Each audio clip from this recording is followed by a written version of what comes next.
يا مساء الخير. دلوقتي هنبدأ نتكلم على الجزء الثالث من chapter 10 which is organizing and design structure. كنا اتكلمنا على traditional structure functional والdivisional والmatrix. هنبدأ دلوقتي نتكلم على structure جديدة واللي هي team structure. أول حاجة بيقول لي extensively used parliament and the temporary team to solve a problem, complete special project and accomplish day-to-day tasks. طيب يعني الكلام ده أول حاجة بيقول لي extensively يعني على نطاق واسع. use permanent and temporary بتستخدم بشكل permanent دائم أو temporary مؤقت. التيمز دي ليه بقى؟ to solve problem عشان تحل المشكلات، أو complete special project عشان برضو تنهي البروجكت أو المشاريع، ومش أي project special projects. and accomplish وتنهي برضو day to day task التاسكات أو المهام اللي بتخلص يوم بعد يوم. بعد كده بيقول لي often use cross functional team composed of member from different functional departments. يعني برضو often غالبا ما بتستخدم cross functional team خلال التيمات اللي هي related بالfunctional teams، و composed بتشكل من الممبرز بتاعها from different functional department من الأقسام الوظيفية المختلفة. النقطة اللي بعد كده بيقول لي project team are convened for a specific task or project and disbanded once completed. يعني إيه برضو الكلام ده؟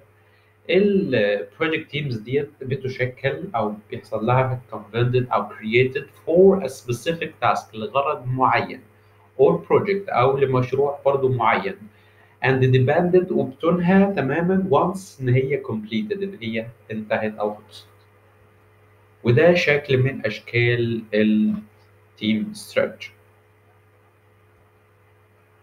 زي ما اتعودنا أي structure بيكون ليها advantage و disadvantage. هنبدأ بالpotential advantage of team structure. أول حاجة بيقول لي eliminate difficulties with communication and decision making. eliminates يعني إن إحنا بننهي أو بنمنع ال difficulties اللي هي المشاكل with communication بتاعة الاتصال and the decision making واتخاذ القرار. تاني حاجة برضو eliminates جاية من حذف أو eliminates barrier between operating departments، يعني بتشيل العواقب barriers between ما بين operating department بتاعة الأقسام. تالت حاجة بيقول لي improved moral تزود الناحية الأخلاقية. greater sense of involvement and identification بتزود الإحساس بالinvolvement اللي هو إن أنا مشارك في الحاجة دي، أنا ليا كيان. تمام. increased enthusiasm for work بتزود حتة الانثيازم اللي هي الحماسة أو الدافعية للورك ده أو الشغل. آخر حاجة بيقول لي improve the quality and the speed of decision making بتزود الكواليتي الجودة وبتعمل عملية speed للديسيجن ميكنج، سرعة في اتخاذ القرار. يبقى أول اتنين عندي eliminates بتحذف و improve moral و improve quality و increase enthusiasm. بعد كده هندخل على ال potential disadvantage of team structure. أول حاجة فيها بيقول لي conflict loyalties among members، يعني الصراعات على الولاء ما بين الأفراد بتبدأ تزيد. تاني حاجة بيقول لي excessive time spent in meeting، يعني التايم أو الوقت الكتير المهدر في الميتينجز أو الاجتماعات. آخر حاجة بيقول لي effective use of time، يعني الاستخدام الأمثل للتايم أو الوقت depend on بيعتمد على الكواليتي بتاعة الانتربيرسونال ريليشن شيب والجروب داينامكس الديناميكية بتاعة المجموعات دي and the team management وإدارة التيمز أو الأفراد. ده كان بالنسبة للتيم ستراكشر. ندخل في ستراكشر بعد كده اللي هي نتورك ستراكشر. نبدأ نعرفها. بيقول لي use information technology to link with network of outside suppliers and serve contracts. يعني ايه الكلام ده؟ ان النتورك ستراكشر دي بنستخدمها في الانفورميشن تكنولوجي اللي هي تكنولوجيا المعلومات. ليه بقى؟ تو لينك، عشان نربط ما بين نتوركس او الاتصالات دي او اوتسايد سبلايرز بتاعت الموردين خارج الستراكشر دي او خارج الشركه and the service contract والمتعاقدين. Only core component and use strategic alliance of outsourcing to provide other component. يعني ايه برضو الكلام ده؟ يعني هو بيقول لي only core components، يعني احنا بس بنبقى عايزين الحاجات المهمة او الكور components اللي هي المكونات الرئيسية and use strategic alliance of outsider. بنستخدم بقى حاجة اللي هي الاستراتيجية بتاعت ان انا اجيب الباقي او باقي الكومبوننت دي اللي هي مش كور قوي من الاوتسورسنج من بره الشركة. ده شكل الاستراكشر اللي احنا بنتكلم عنه. ندخل بقى على البوتنشال ادفانتج اوف نتورك ستراكشر. اول حاجه بيقول لي firm can operate with fewer full-time employees and less complex internal system. يعني الشركات بتقدر ان هي تoperate، تبدا او تشتغل with fewer full-time، ان هي تقلل الفول تايم امبلويز، ان هي يعني ما يبقاش في ستاف كامل في الشركه.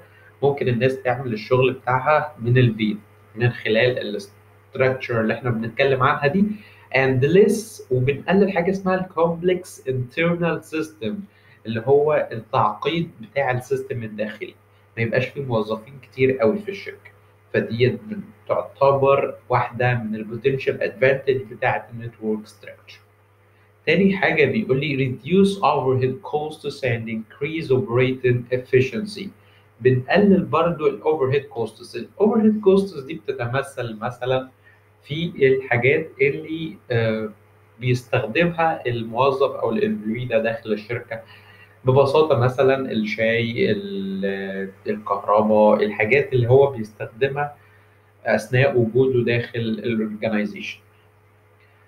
تالت حاجة بيقول لي permits operation across great distance، يعني بتسمح بالشغل خلال مسافات. يعني مش شرط إن حضرتك موجود مثلا في بلد تانية أو حتى قارة تانية إنك أنت تباشر الشغل بتاعك داخل الشركة. ده كان بالنسبة للادفانتج. ندخل بقى على الديسادفانتج للنتورك ستراكشر. أول حاجة بيقول لي control and coordination problems may arise from network complexity.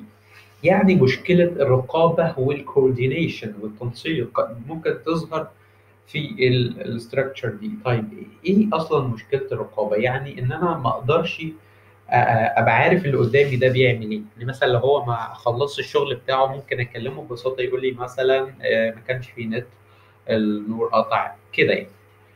تاني حاجه بيقول لي potential loss of control over outside activities. برضو نفس المشكله اللي هو ان انا مش بقدر اعمل كنترول او على النشاطات او الحاجات اللي الامبلوي ده بيعملها خارج المؤسسه. Potential lack of loyalty among infrequently used contractors. يعني برضو مش بقدر أقيم قوي فكرة الولاء عند الموظف اللي مش بيجي كل يوم الشركة. آخر حاجة excessively aggressive outsourcing can be dangerous. يعني فكرة إن أنا أقعد أعين ناس ويشتغلوا في البيت أو يشتغلوا outsource عن الشركات، ده في حد ذاته خطر.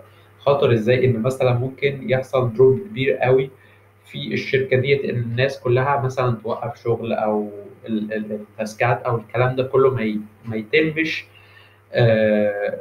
في نفس اليوم. فدي ممكن تكون مشكلة كبيرة. نبدأ ندخل بقى في الجزء اللي بعد كده اللي هو البيروقراسي اللي هي البيروقراطية. طبعا احنا معظمنا عارف يعني ايه بيروقراطية، يعني ان انا لو مثلا بنتكلم على الحاجات اللي موجودة في الحكومة ان الشغل بيبقى متقسم على اكتر من فرد، عشان تخلص حاجة معينة بتعدي على اكتر من جهة او اكتر من موظف. طيب بيعرفها لي هنا بقى بيقول ايه: a form of organization based on logic, order, and legitimate use of formal authority. طيب يعني ايه الكلام ده؟ form يعني شكل. a form of organization شكل من اشكال المنظمات based on بتعتمد على اللوجيك اللي هو المنطق، order الترتيب، and legitimate use of authority وازاي انا بستخدم الاثوريتي او السلطه. bureaucratic design feature شكل بقى البيروقراطيك ديت بتكون عامله ازاي. اول حاجه بيقول لي، او مثلا ممكن نقول عليها الكاركترستكس برضو بتاعتها. اول حاجه بيقول clear cut division of labor. لسه كنا بنتكلم على التقسيم في العمل، يعني بيكون في تقسيم واضح للشغل ده. دي حاجه. تاني حاجه strict hierarchy of authority، يعني آه السلطه او الهيراركي ديت اللي هي الهرم بتاع السلطه بيكون واضح، مين بيرقص مين، ده بيكون واضح في البيروقراطيك ديزاين. تاني حاجه الفورمال رولز اند بروسيدرز، الاجراءات واللوائح المفروض ان هي بتستخدم بطريقه فورمال، يعني بطريقه رسميه. promotion based on competency، يعني الترقيات بتكون معتمدة على المنافسة والكفاءة. نيجي نتكلم بقى بعد كده على آخر جزئية في الشابتر اللي هي الديليجيشن.